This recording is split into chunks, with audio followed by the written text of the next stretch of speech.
know, so it'll toughen him up for what's to come tomorrow. And from Martin's perspective, he'll be disappointed with how he started the match. Yeah, and he could easily have. Well, that's down to decide whether he decides that he agrees with us in the studio. But yeah, you consider himself unlucky on lots of occasions. Things went badly wrong, especially that last one as well, where he was forced to play that tough pink. But yeah, he showed a bit of guts out there in the end. But probably would feel that he just let Ronnie off to such a good start. It was always going to be an uphill struggle. Yeah, he was chasing his tail absolutely from 5-0 behind, and Ronnie just coming in just now. Congratulations, Ronnie. Through to a 10th semi-final in the UK Championship. You told me last night after Sonny's match that you felt you really needed to improve a whole lot in order to try and go on and win this title. For you, how much of an improvement was that today? Yeah, I think there was much more. Yeah, probably. Yeah, I think my attitude was a bit more spot on. You know. Just trying to play one ball at a time, really. You know, I'm not playing well enough to think too far ahead, I think. So, you know, I just had to go back to basics, really, and just try and just build some momentum. And it's tough for me playing the game like that, you know. But sometimes you've got to do it, you know. Alan and Steve were talking in the studio here about the number of gifts, in effect, that Martin gave you early on. Were you surprised at that? Because he came out so aggressively. Nothing surprises me anymore with these matches and tournaments. You know, you just have to just turn up, play, and hope your numbers come up. You know, because you know another day you could have potted them.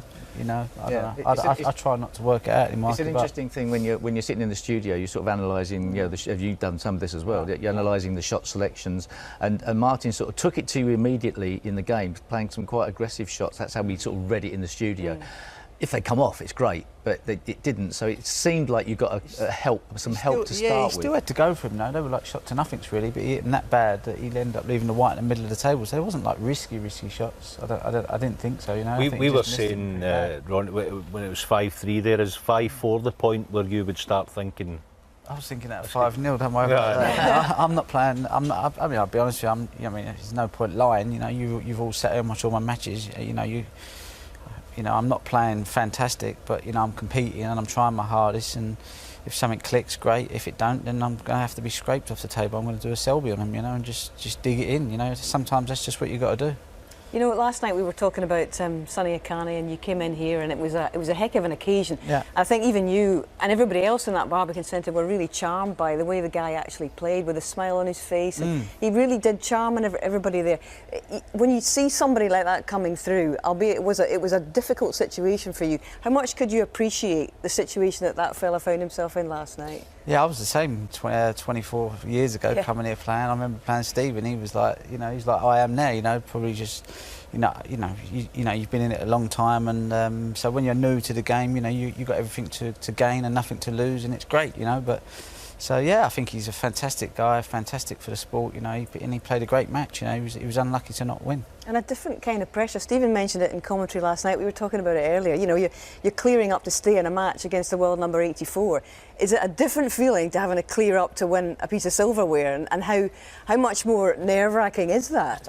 Honestly, I don't really feel much pressure, to be honest with you. You know, I just go out there. You know, you just want to play your match. You know, I think at the start of the season, you know, you want to kind of get a couple of results, and because I've kind of done that, I think I'm sort of, you know, I'm in match mode now, and you know, I'm just sort of, one match just builds into the next match, and the more you win, the less pressure I think you feel sometimes. Just a quick point actually on Sonny. I thought, I don't know what Ronnie thinks, but he's played a lot of matches in the last couple of years, and he's been quite slow.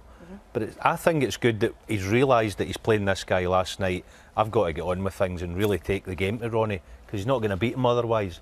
So he's got a good old head and young shoulders, isn't he? I think. Young Sonny. I think he wants to learn. You know, when players want to learn, they kind of go away and they look and they think, well, they ask players what they think they should do. You know, I get players come up to me all the time, and you give them advice, and he's obviously taken advice from other players, and you know, they probably said to him, look, you know, against the top guys, you probably won't get nothing unless you try and make something happen. So yeah, you know, that's a sign of someone that probably ends up doing well in the game. And a different match today, although you're sort of straight back on the table after last night. It was strange that you were then playing straight away, but in one respect that's good, because it's like business as usual. On the other situation, a different style of player, somebody you know who's been around the block a few times, but you still got to do a good job on them. But it was win-win really, because I thought if I get beat, at least I get home for dinner. You know, and if I win, I've still got another day here. So you know, I have to have a win-win. You know, at this stage of the game, you know, you just have to look. There's no places up here that do dinner. Yeah, there's there quite is, a few, but I would yeah. like to see my missus. You know, I want to see her. Tell me this, we had Barry Hearn in here earlier on and we were talking about some of the events of the last few weeks, and I know you would never ever have bracketed Sonny Akani in what you jokingly referred to as the numpty rankings, Yeah. But you know, isn't his progress from world ranked number 84 proof that 128 players can turn up here, and there is going to be progression? I think they should make it maybe more players, you know, maybe 256 and try and find, you know. You know, listen, like I said, I don't really care anymore. I kind of give up, you know, a while ago, and I just do my own thing. You know, whatever happens in the game's great. You know, I just pick and choose what I want to do, and I think my happiness comes in doing other things away from snooker. This is just a bonus for me now, and it's easier that way, you know, because otherwise you get brought down in the politics and you sit here talking about it, and you know, no one really cares, really. You know what I'm saying? So. Just rather be out of it, and you know, just let the boys do what they got to do, and you know, and I'll just chip up and put my entries in and have a game every now and again. It's well, good fun. I'll tell you what, you played a part in a great game last night, and it's well played today, Ronnie, and we'll see you in the semi-final tomorrow. Thank you. Thank you very much.